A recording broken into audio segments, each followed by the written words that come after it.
Good afternoon po sa lahat ng followers ko dyan, lalo na sa Pilipinas. So, today is Friday at dito po sa New Zealand ay Pink Day.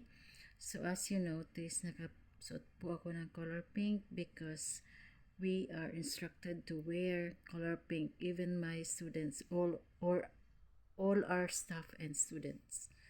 Even po sa ibang company, basta buong New Zealand po ay nagse-celebrate ng Anti-Bullying Day, which is by wearing pink shirt. So, ang topic po natin today ay tungkol po sa pagbibigay ng tips or advices sa paggawa po ng CV or resume.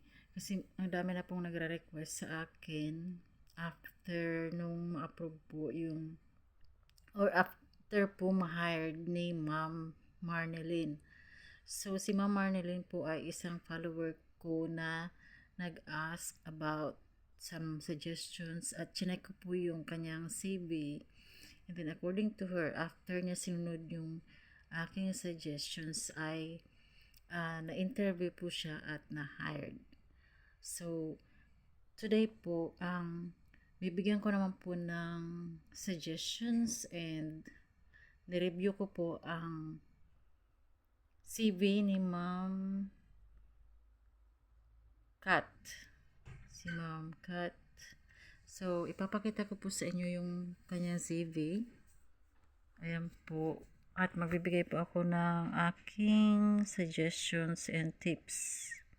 So, may nilagay po siya sa taas yung kanyang name and TLE teacher, and on the other side nandyan yung kanyang picture, contact number, email address, licenses, achievements, skills, IT/technical, expertise, and other interests. And she also attached her professional practicing certificate and NCQA. So, dumako po tayo dito sa giving of suggestions or tips. So, dito po sa taas, binasa ko po yan. So, Ma'am Kat, okay naman po yung ginawa mong parang objective mo dito sa CV mo. I will suggest na dagdagan mo po ito ng word na resilient to students or to diverse kinds of students. So, bilang teacher po kasi dapat maging resilient tayo sa iba't ibang klase ng students na ating ma-encounter. Kasi, yung students po dito ay diverse. Ibig sabihin, iba-ibang lahi at halo po yung may normal, intelligent, may low, at may high. So, mix po yun. So, for example, in a classroom, merong 24 students, tapos hindi mo masasabi at hindi ka pwedeng pumili, hindi mo pwedeng paalisin yung student na may 4 or 5 learning disability. So, mix po yun. So, merong matatalinong estudyante, merong slow, pero halo po sila in one setting, in one classroom. So, dapat po ilalagay mo yun na you are resilient and flexible to different or to diverse kind of students. So, yun po.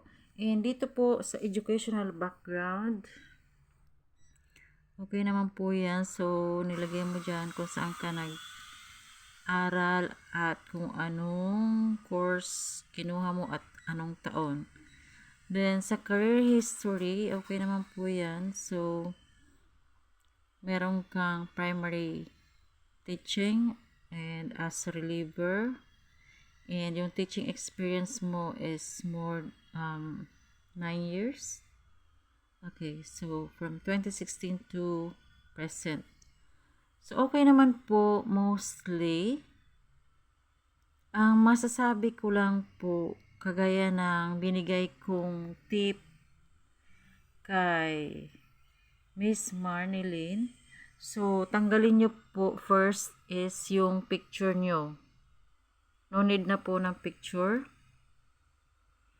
And then, aside from tatanggalin mo po yung picture and lalagyan mo yung sa objective mo ng you are resilient to diverse kind of students, ilalagay or babaguhin mo po yung ibang terminologies mo.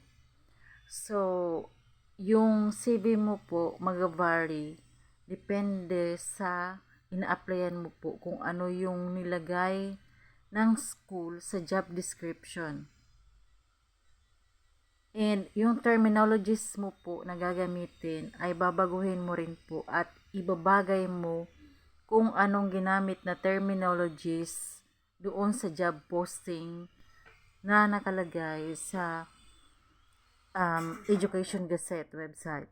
For example, hindi po nila alam yung TLE, TVE, TVL, Home Economics kasi ang term po na ginagamit dito sa New Zealand ay technology. So, hindi rin po sila gumagamit ng term na dressmaking kasi ang ginagamit po nila ay tailoring.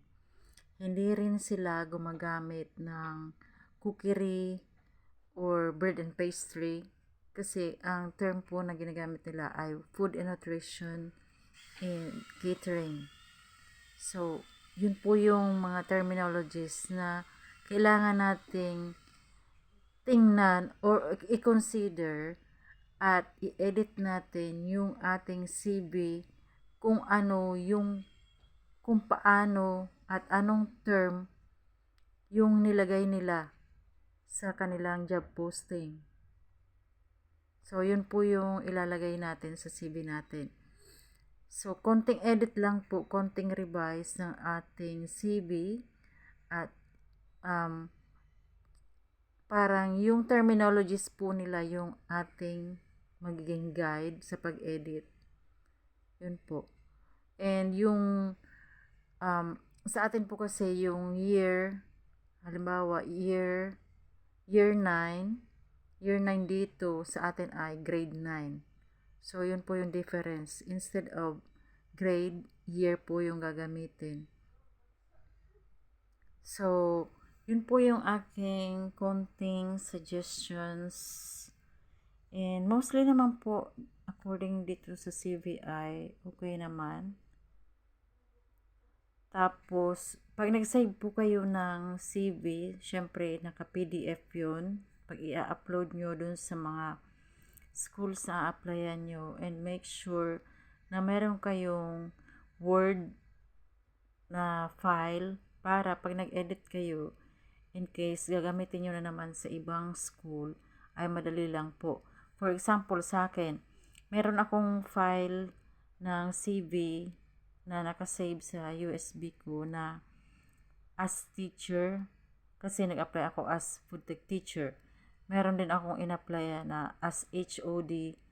Although ang term sa atin dito kasi ang term ng department head, HOD or head of the department.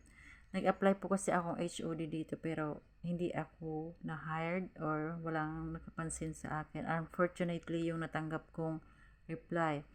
So, sa atin, ang term na ginagamit ay department head.